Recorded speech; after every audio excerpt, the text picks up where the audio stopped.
The government is moving to restrict remote gambling activity in Singapore. While Singapore currently does not have any specific laws that deal with online gambling, for example, gambling via the internet or a communication device, for example, a smartphone. A comprehensive set of new laws is being considered. Authorities may block access to gambling websites, block payments to operators, and prohibit advertisements promoting such activities. But there may also be exemptions. Jurisdictions like Hong Kong allow a limited form of remote gambling through a strictly regulated authorized entity. Authorities here say they will consider similar provisions carefully. We are not starting on the basis that there will definitely be a provision. But if at all there is to be one, I think we would have to be very satisfied, and our officials and authorities need to be convinced that first, it will be very tightly controlled. That is in terms of who can get access, how it will be managed, the integrity of the system, and of course, for a very, very prescribed and narrow range of products. And joining me in studio is Gerald Goh from the Tai Hwa Kwan Problem Gambling Recovery Center. So Gerald, thanks for coming in today. So let's look at latest statistics. It indicates that 3 in 10 people who were surveyed say they tried online gambling at least once in the past year. So at your center, are you seeing more of such cases as well? Well, at our center, I'm starting to see a few of these online gamblers having problems in their lives, and these people are typically younger and they're male. Yeah. So, I tried logging onto one of the websites and they have in big bold letters, no entry fee, no levy. So, is this easy access one of the biggest problems that you're seeing? Yes, definitely, because without a physical limit access, and as well as without a time limit, people can just gamble all day long. Mm-hmm.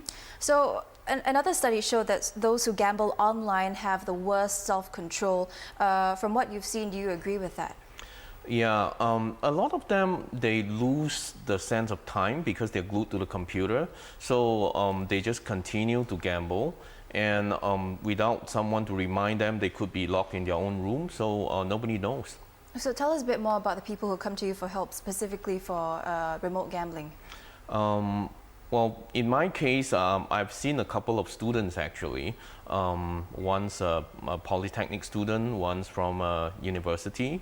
And they both went online to gamble and rigged up some debts. Luckily, the parents found out, and they brought them to us. So you're seeing a lot more younger people getting addicted to online gambling. Do you think it's a problem that could trickle down to children because they're so used to using iPhones and iPads, they're so tech savvy?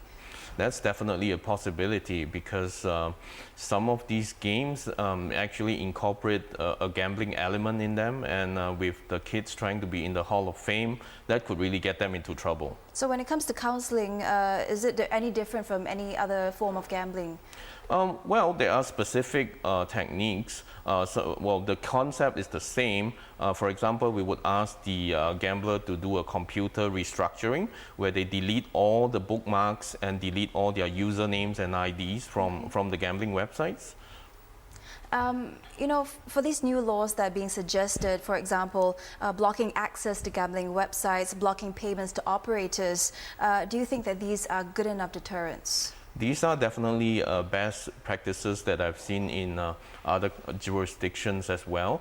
I think that couple this with a good and strong public awareness education campaign, with the support of the community, we can do a good job on preventing the ills of online gambling. On the note of public awareness, what in particular would you like to see? More education in schools? Yeah, more education in schools, as well as to talk to the parents so that they understand that they need to pay more attention to the children. And we cannot just rely on legislation alone. Proper values in children is very important. A lot of children nowadays have the get-rich-quick mentality.